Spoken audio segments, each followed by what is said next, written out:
they said, sir, you have a big notice from the Prime Minister of Pakistan and from the Field Marshal that they back this 100%. President El-Sisi of Egypt, who's terrific. And these are people I've gotten to know over the years. I mean, I would say it started around 2015 and then went into 2016 when the presidency officially began.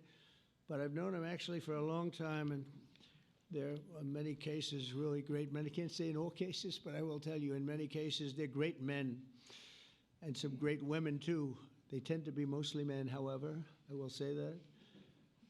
But if accepted by Hamas, this proposal calls for the release of all remaining hostages immediately, but in no case more than 72 hours. So the hostages are coming back, and I hate even saying this from the standpoint, doesn't sound right, but it is so important to the parents. The bodies of the young men, I believe in almost all cases, the young men are coming back immediately. I met with parents. The parents felt as strongly about getting the body of their dead boy back as they did as though the boy were alive and well. It's so important to them. And it means the immediate end to the war itself, not just Gaza. It's the war itself. Under the plan, Arab and Muslim countries have committed, and in writing in many cases, but I actually would take their word for it. The people I mentioned, I'd take their word for it, to demilitarize Gaza, and that's quickly.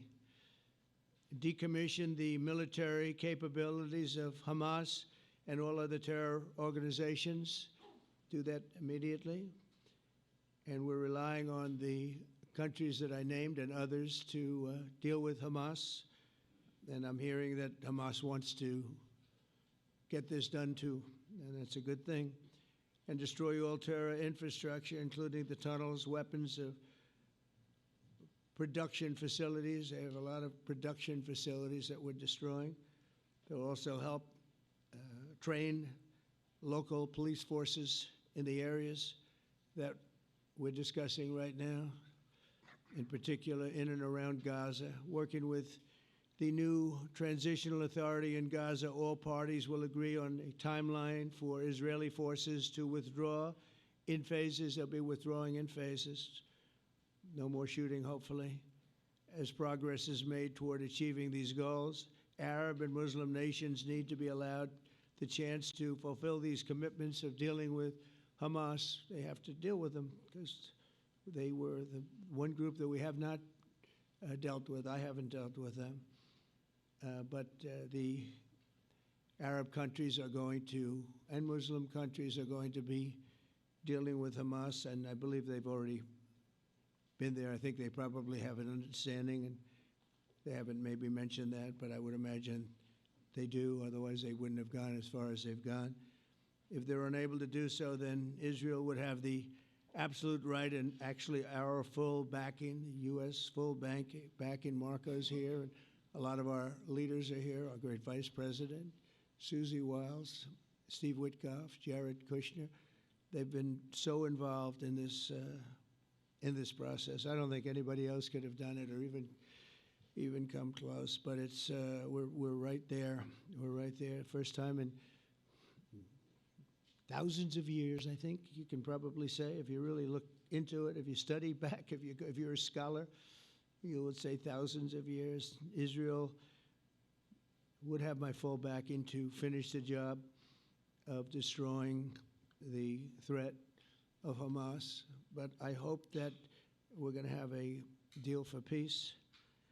And if Hamas rejects the deal, which is always possible, they're the only one left. Everyone else has accepted it. But I have a feeling that we're going to have a positive answer. But if not, as you know, Bibi, you'd have our full backing to do what you would have to do. Everyone understands that the ultimate result must be the elimination of any danger posed in the region, and that danger is caused by Hamas. The tyranny of terror has to end, and this is, again, something that we're looking for. This is eternity. This is for forever. To ensure the success of this effort, my plan calls for the creation of a new international oversight body, the Board of Peace, we call it, the Board of Peace, sort of a beautiful name, the Board of Peace, which will be headed, not at my request, believe me, I'm very busy, but we have to make sure this works. The leaders of the Arab world and Israel and everybody involved asked me to do this, so it would be headed by a gentleman known as President Donald J. Trump of the United States. That's what I want, is some extra work to do, but it's so important that I'm willing to do it, and we'll do it right, and we're going to put leaders from other countries on, and leaders that are very distinguished leaders, and we'll have a board, and one of the people that wants to be on the board is the UK former Prime Minister, Tony Blair, good man, very good man, and some others, and they'll be named over the next few days, and it'll be quite the board. Working, everybody wants to be on it now. I support your plan to end the war in Gaza, which achieves our war aims.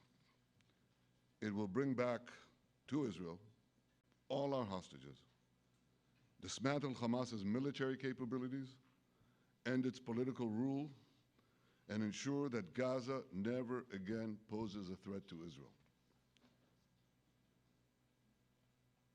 We would not have achieved this turning point without the courage and sacrifice of our incredibly brave soldiers. They fight like lions to defend the people of Israel, and they serve on the front line in the war between civilization and barbarism. Mr. President, when our two countries stand shoulder to shoulder, we achieve the impossible. Just a few months ago, in Operation Rising Lion and Operation Midnight Hammer, we struck a decisive blow against Iran's nuclear and ballistic missile program. Your bold decision to send those B-2s made the region safer and the world safer. Now, under your leadership, we're taking the next step to win the war and expand the peace. Your plan is consistent with the 5 principles my government set for the end of the war and the day after Hamas. Everybody asks, what is your plan for the day after Hamas? Here's our plan. Pass it in the cabinet. All our hostages, both those who are alive and those who died, all of them will return home immediately. Hamas will be disarmed. Gaza will be demilitarized. Israel will retain security responsibility, including a security perimeter for the foreseeable future. And lastly, Gaza will have a peaceful civilian administration that is run neither by Hamas nor by the Palestinian Authority.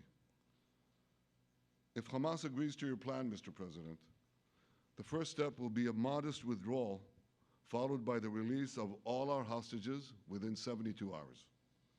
The next step will be the establishment of an international body charged with fully disarming Hamas and demilitarizing Gaza.